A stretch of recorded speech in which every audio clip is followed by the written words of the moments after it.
खुलुमबाय। दुलाराय बर' फरायसा आफाद उदालगुरि जिल्लानि 50थि बोसोरसालिया जथुम्मा फालिथाय जों फालिथाय बेखायनो मख'दों जे जिहेतु जोङो जथुम्मा खुंबोनाया 50 बोसोर जाबाय, नाथायब्ला जोंनि बैसोआ 52 बोसोर जों कमप्लिट खालामबाय।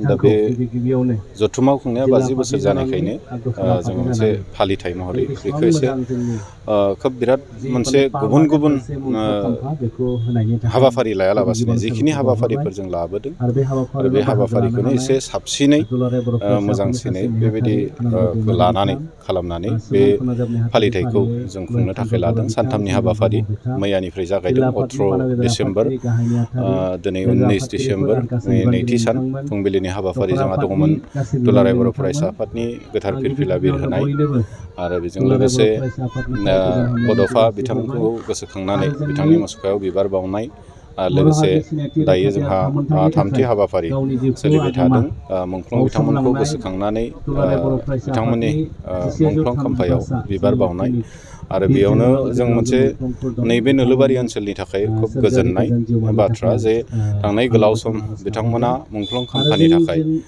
खोब माने गुबुन गुबुन रिप्रेजेन्टेटिभफोरनियाव आर'ज गाबबोदोंमोन होननानै बिथांमोना फोरमायो। दा दिनै नैबे 50थि बोसोरसालिया जथुम्मा उदालगुरि जिल्ला दुलाराय बर' फरायसा आफादनि बेजों लोब्बा लाखिनानै गोदान मोनसे मुंख्लं खाम्फा नैबे नोलोबारि ओनसोला दिनै मोनदों। आसा खालामदों बे मुंख्लं खाम्फानि गेजेरजों जोंनि नैबे ओनसोलाव मुंख्लंफोरखौ मान होनाया सिगांनिफ्राय आरोबाव बांसिन जागोन।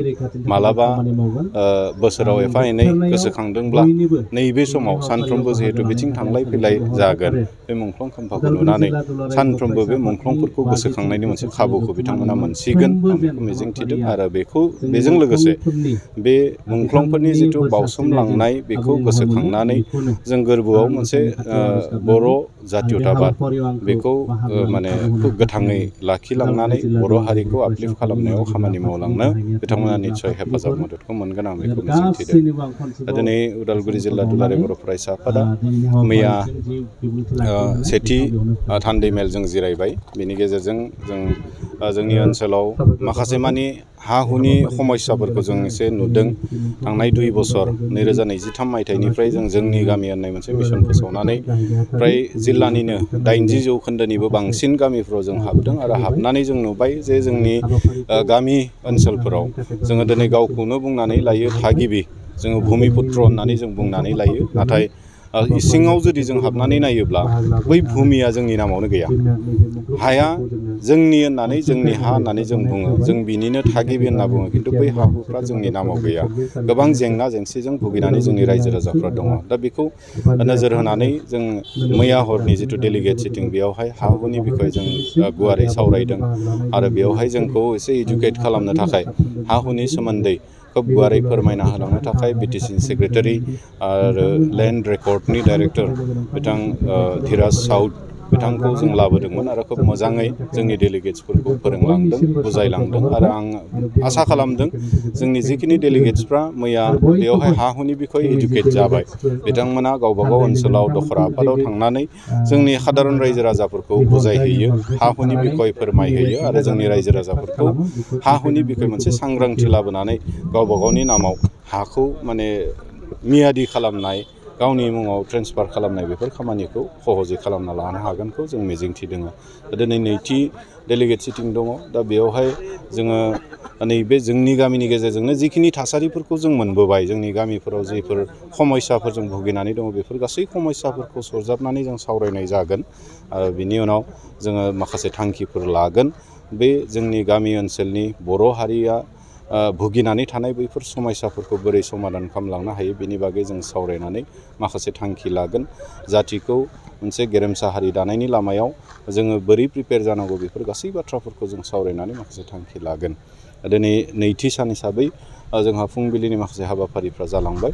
दायो सोलोंथाइ बिथिङाव जोङो सावरायनाय जोंनि फरायसाफोरखौ लानानै एजुकेसन सेमिनार जों लादों, लोगोसे एग्रिकालचार सेमिनार जों लादों। आबादारिफोरनि माखासे समस्याफोरखौ जों नुबोदों, जोंनि आखाइनिफ्राय हाबा हारिमुवा गोमालांदों, बेफोर गासैखौ नोजोर होनानै जोङो बे एग्रिकालचार सेमिनार जों लादों बेनि उनाव बर' जातीयताबादखौ लानानै जोंनि जिखिनि एबसुनि बारग' बिबानगिरिफोरखौ लानानै सावरायनाय बेलासे समाव दिनैनो बेखौबो लानाय जादों।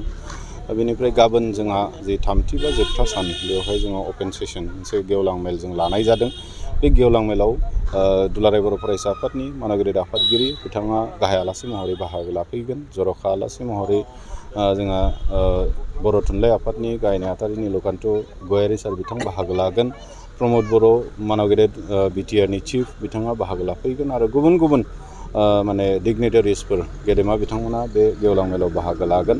माखासे मानि जोंनि ओनसोलनि बर' हारिनि आपडेट थांनाय 2020 मायथाइयाव जि मोनसे बर' गोजोन गोरोबथा खालामलांबाय बेनि माखासे मेसेजफोर निस्सय आफादगिरि बिथाङा बे गेवलां मेलनि गेजेरजों होलांगोन। दा बेनिखाय आं खावलायगोन नोंथांमोन बयबो मिडियानि गेजेरजों जे जों गाबोननि जानो गोनां जिथु गेवलां मेल बे गेवलां मेलाव जाहाथे बयबो लैहोर लैहोर फैनानै बाहागो लाफैयो। जोंनि जिखिनि मेसेजफोर बे मेसेजखौ केरि खालामनानै गावबा गाव माबाफोर जुदि सोंलु बुजिनो गोनांफोर दङब्ला बेफोर गासैखौ क्लियार खालामनानै लाफैयो आं बेखौनो खावलायगोन। आरो लोगोसेनो दिनैनि जानो गोनां जिखिनि हाबाफारिफोर सेमिनारफोर बेफोर गासैयावबो साफ्रोमबो रायजो राजानि मददथिखौ आं नागिरबाय। फैबाय थानाय समाव दुलाराय बर' फरायसा आफादा बर' हारिखौ गेरेमसा हारि दानो थांनायाव जिखिनि हाबाफारिफोर रनसायगोन बे गासै हाबाफारिफोराव बयबो रायजो राजानि हेफाजाब मददथिखौ आं नोंथांमोननि मिडियानि गेजेरजों नागिरनायखौ फोरमायनानै बेखिनिखौनो आं बुंबाय।